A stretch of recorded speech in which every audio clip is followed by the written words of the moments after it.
जय हिंद साथियों। तो साथियों, आज मैं बताने जा रहा हूँ कि मेरिट लिस्ट किस तरह से बनती है। आपका मार्क्स किस तरह से, कितना मार्क्स में किस तरह से मेरिट लिस्ट बनेगा, क्या आपका मेरिट लिस्ट बन रहा है या नहीं बन रहा है। तो मेरे साथियों, अगर आप हमारे चैनल पर नए हैं तो चैनल को सब्सक्राइब करें, लाइक करें, कमेंट करें, अपने दोस्तों के पास शेयर करें और वीडियो का अंत तक जरूर बने रहें ताकि आपको समझ में आ जाए कि किस तरह से मेरिट लिस्ट बनती है और मेरिट लिस्ट में किस तरह से आपका नाम आने वाला है। तो साथियों, आप बिल्कुल चिंता ना करें, आपको सारा प्रोसेस सही तरीके से बता दिया जाएगा। तो पदों की संख्या मान लिया कि 700 और मेडिकल पास हुए कैंडिडेट 1100। किस तरह से बनती है मेरिट लिस्ट, इसके बारे में मैं बताऊंगा मेरे साथियों, आप बिल्कुल चिंता ना करें। तो देखें कि 700 कैंडिडेट में से 1100 कैंडिडेट में से 700 पदों पर किस तरह से बहाली होती है।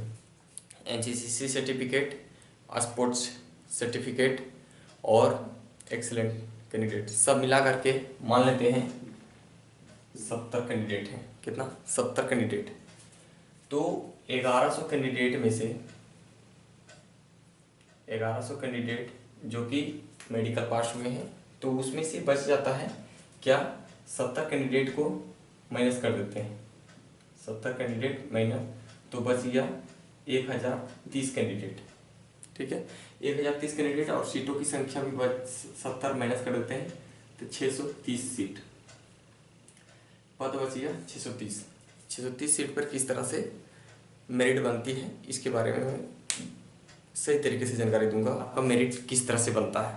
तो ऐसा तो नहीं है कि सारे कैंडिडेट एवरेज में ही मार्क्स लाएंगे।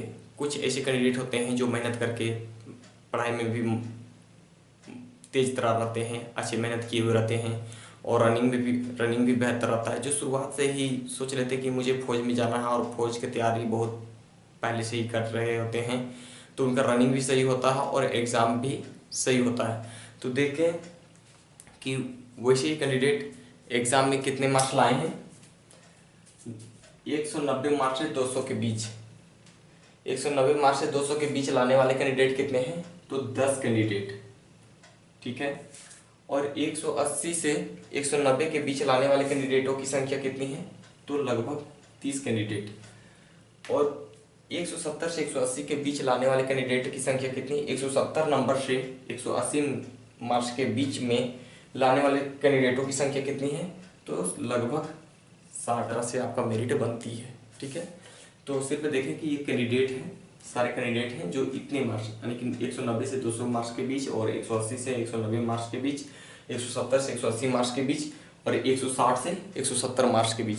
तो 160 से 170 मार्क्स के बीच लगभग 100 कैंडिडेट हैं। 150 से 160 मार्क्स के बीच कितने कैंडिडेट हैं, लगभग 130 कैंडिडेट हैं। और 140 से 150 के बीच 200 कैंडिडेट हैं। 135 से 140 के बीच 60 कैंडिडेट हैं और 133 से 135 के बीच 20 कैंडिडेट हैं। 10 और 30, 40 और 60, 100, 100, 200, 200 और इसमें हो गया 200 और 200, 400 कैंडिडेट। 400 और 1, 530 कैंडिडेट। 530, 60, 590 कैंडिडेट और 20, तो 610 कैंडिडेट। 610 कैंडिडेट कुल हो जाते हैं और बच जाते हैं कितने, 20 कैंडिडेट। कि 10 कैंडिडेट जिसने 190 से 200 मार्क्स के बीच लाए, 30 कैंडिडेट 180 से 190 के बीच कितने कैंडिडेट हो रहे, 610 कैंडिडेट। 610 कैंडिडेट हो रहे। अब देखिए कि 610 कैंडिडेट और बहाली कितने पे होना था, 630। तो 610 कैंडिडेट का पद हो गया। ठीक है, अब बच गए कितना, 20 कैंडिडेट। 20 कैंडिडेट का मेरिट किस तरह से बनेगा। ठीक, ये और 610 कैंडिडेट हो गए और यहाँ बच गया कितना, 1030 कैंडिडेट। 1030 कैंडिडेट में 610 कैंडिडेट कंप्लीट हो गए। ठीक है, तो बच गए यहाँ 400। 610 कैंडिडेट हो गया तो कितने कैंडिडेट बच गए, 20 सीट के लिए 420 कैंडिडेट। ठीक है, 420 कैंडिडेट। अब 420 कैंडिडेट को किस तरह से भर्तियां होगा। ये चीज़ देखना है कि इतने कैंडिडेट का तो हो गया, इस तरह से मेरिट लिस्ट में नाम आ गया, जिस तरह से कैंडिडेट थे इसमें से कोई दिक्कत नहीं। लेकिन मेरिट लिस्ट बनता कहाँ है? 420 कैंडिडेट, तो हम लेते हैं कि 133 से 135 मार्क्स के बीच में लिए, तो उसमें से 20 कैंडिडेट आए।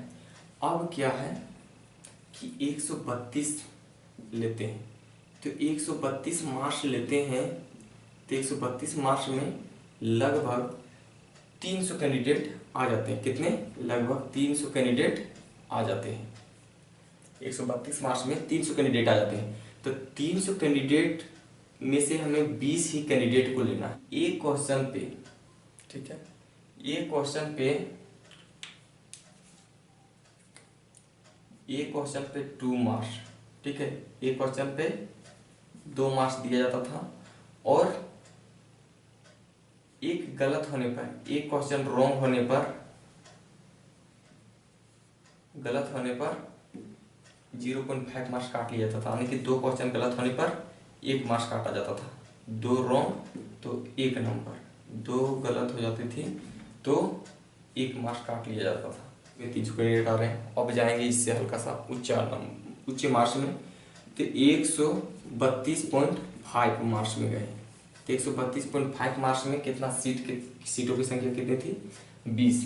और यहाँ कैंडिडेट आ रहे हैं लगभग 22। ठीक है, 22 कैंडिडेटों का आ रहा है 132.5। ठीक है, और यहाँ सीट बच रहे हैं मात्र 20 में से 22 क्वालिफाई कर जा रहे हैं, 132.5। ठीक है, तो 132.5 में से किनका होगा सिलेक्शन और किनका नहीं होगा? तो देखें कि इंडियन आर्मी का जो भर्ती होता है उसमें पद आपको पहले नहीं बताया जाता है, और अगर हो सकता है, ये डिपेंड करता है कर्नल के ऊपर, हो सकता है इन 2 कैंडिडेटों को ले लिया जाए, क्योंकि कुछ कैंडिडेट होते हैं जो ज्वाइनिंग लेने के बाद भी भर्ती यानी कि ट्रेनिंग के लिए नहीं जाना पसंद करते हैं। कुछ बचाते हैं, 1-2 कैंडिडेट किसी प्रकार से कोई मजबूरी हो जाती है तो नहीं जाते हैं, तो ये कर्नल के ऊपर डिपेंड करती है। और बहुत ऐसे कैंडिडेट होते हैं जो ट्रेनिंग जाने के बाद भी बाहर आ जाते हैं, तो ये कर्नल जो भी डिसाइड करेंगे, जिस तरह से भी डिसाइड करेंगे, ये उनके ऊपर डिपेंड करती है कि ये 2 कैंडिडेट को ले रहे हैं या इस 22 कैंडिडेट में 2 कैंडिडेट को छाड़ दिया जाए। तो छाटेंगे किस तरह के कैंडिडेट? जैसे कि जिनका मेडिकल में पॉइंट बना हो, तो मेडिकल में जैसे पॉइंट बन रहा हो 4 कैंडिडेट का।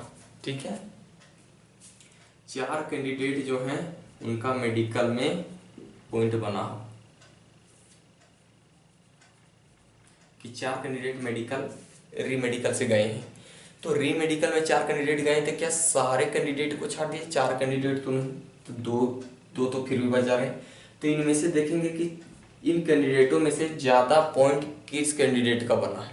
ठीक है, मेडिकल में कौन सा कैंडिडेट का ज़्यादा पॉइंट दिया गया है? 2 में, 3 में, 4 में, किस में ज़्यादा पॉइंट दिया गया था? और सबसे ज़्यादा अहम रहता है कि कौन सा कैंडिडेट को, कोई ऐसा कैंडिडेट तो नहीं है जिसे ये आँख में छाटा गया हो, कि राइट साइड वाला आँख में किसी प्रकार से कोई प्रॉब्लम हो गया हो। तो ये सब देख करके मेरिट पर हल्का सा देख करके, ये सब भी देख करके मेरिट बनने का चांस हो जाती है, क्योंकि राइट साइड वाला जो आँख होता है उसी का पूरा ट्रेनिंग चलता है, उसी पे पूरा ट्रेनिंग चलता है। निशाना जब भी लगाना हो तो दाहिने आँख से ही आपका लगाना होता है। तो ये सब जो होता है ट्रेनिंग के ऊपर डिपेंड करता है। आपको सिलेक्शन मेरिट ये री मेडिकल के ऊपर डिपेंड करता है, और उसके ऊपर डिपेंड करता है जो कर्नल होते हैं। और हो सकता है कि दोनों को 2 अस्ट्रल लेकर के जा सकते हैं, और नहीं तो फिर इस तरह से मेरिट आपका बनेगा। तो मेरे साथियों, आपको मेरिट लिस्ट के बारे में बहुत ही अच्छे तरीके से समझ में आ गई होगी कि किस तरह से मेरिट बनता है और कितने मार्क्स में किस तरह से उठाया जाता है। पिछले भर्ती में आपके आरओ में कितना कटअप गया है, आपको मालूम हो, पता चले तो आप बताएं भर्ती में कितना कटअप गया है। आप कमेंट से करें तो आपको और भी डिटेल से सही तरीके से मैं बता पाऊंगा कि आपका कटअप कितना जाने वाला है। आप ज़रूर बताने के प्रयास करें। और जो भी कैंडिडेट आप कमेंट्स किए हैं, आपके आर वाले कैंडिडेट पे डिपेंड करती है कि क्या आपके आर वाले कैंडिडेट कितने मार्क्स लाए हैं, किस तरह के मार्क्स लाए हैं। तो ये आपके आर वाले कैंडिडेट पे डिपेंड करते हैं कि ज़्यादा अधिक नंबर लाए होंगे तो हाई फाई मार्क्स हो जाएगा, और अगर लो से लो लाए होंगे तो लो मेरिट बनने का, तो ये आपके आरओ वाले पे डिपेंड करती है। और एक्सलेंट और एनसीसीसी सर्टिफिकेट और स्पोर्ट्स सर्टिफिकेट किस तरह से पहले बाहर कर दिया जाता है, ये तो आपको समझ में आ गई होगी। तो अब जो भी आपका डिमांड होगा आप कमेंट्स के माध्यम से ज़रूर बताएं, ताकि मैं आपको मदद कर सकूं। तब तक के लिए जय हिंद।